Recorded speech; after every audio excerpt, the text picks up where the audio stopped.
Good morning friend. Standard 8 chapter number 8 છે કોષ રચના અને કાર્યો, સેલ સ્ટ્રક્ચર એન્ડ ફંક્શન્સ. એની શરૂઆત કરીશું. નવું ચેપ્ટર છે.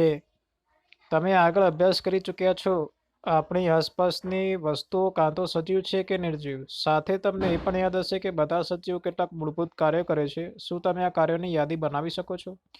વિવિધ અંગોના સમૂહ જુદા જુદા કાર્યો કરે છે જે તમે સૂચિબદ્ધ કર્યા છે. આ પ્રકરણમાં તમે અંગોના રચનાત્મક મૂળભૂત એકમ વિશે અભ્યાસ કરશો જેને કોષ કહે છે. કોષની સરખામણી આપણે ઈંટો સાથે કરીએ છીએ. જેવી રીતે ઈંટોની જોડને ઇમારતનું નિર્માણ કરવામાં આવે છે, એવી જ રીતે વિભિન્ન કોષો એકબીજા સાથે જોડાઈને પ્રત્યેક સજીવ શરીરનું નિર્માણ કરે છે. કોષની શોધ. હવે કોષ એટલે શું દેખો, સમજી લો આપણા શરીર શાનું બનેલું હોય છે? તો અંગોનું બનેલું હોય છે. અંગો શાના બનેલા હોય છે? તો પેશીઓના બનેલા હોય છે. પેશીઓ જે છે શાની બનેલી હોય છે? તો કોષોના બનેલા હોય છે. કોષ શાના બનેલા હોય છે? તો રાસાયણિક પદાર્થના બનેલા હોય છે. બરાબર. આગળના ધોરણમાં આવશે આ બધું. ધોરણ 9 ની અંદર જે કોષ વિશે આવશે, એના પછી પેશીઓ વિશે આવશે. ક્લિયર?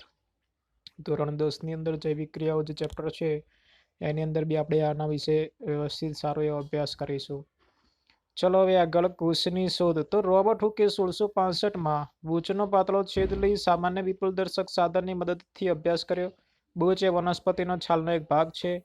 તેઓએ બૂચનો પાતળો છેદ લીધો અને તેનો સૂક્ષ્મદર્શક યંત્રની મદદથી અભ્યાસ કર્યો. તેઓએ બૂચના એક છેદમાં એક ખાના જેવી અથવા વિભાજિત ખંડો જેવી રચના જોઈ. તે ખાના મધમાખીના મધપૂડાના જેવા ખાના હતા.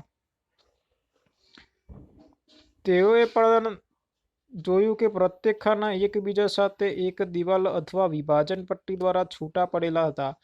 હુકે પ્રત્યેક ખાનાને કોષ નામ આપ્યું. હુક દ્વારા જોવામાં આવેલા આ ખાનામય શરીરરચના વાસ્તવમાં મૃત કોષો હતા.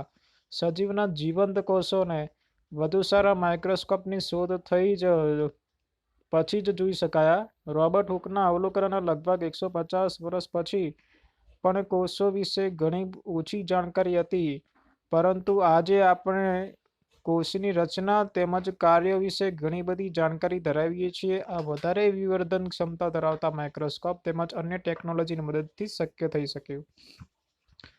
હવે કોષ વિશે જોઈએ તો ઇમારત માટે ઈંટ તેમજ સજીવના કોષો તેમજ મૂળભૂત સંરચનાત્મક એકમ છે.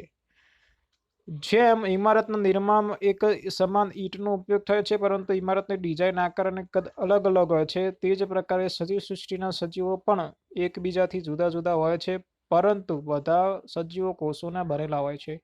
નિર્જીવ ઈંટોની સાપેક્ષમાં સજીવોના કોષોની સંરચના અત્યંત વધારે જટિલ હોય છે. જો આ ઈંટોની દિવાલ છે, ના ડુંગળીનું પડ છે, બરાબર, કોષો છે. મરઘીનું એક ઈંડો એક કોષ છે તથા કદમાં મોટું હોવાથી તેને નરી આંખે વડે સરળતાથી જોઈ શકાય છે. લેયર 8.3 છે. આપણે નેક્સ્ટ પાર્ટની અંદર જોઈશું. If any type of queries, so please comment માં જણાવો. Thank you so much. Please like, share and subscribe my channel. Thank you.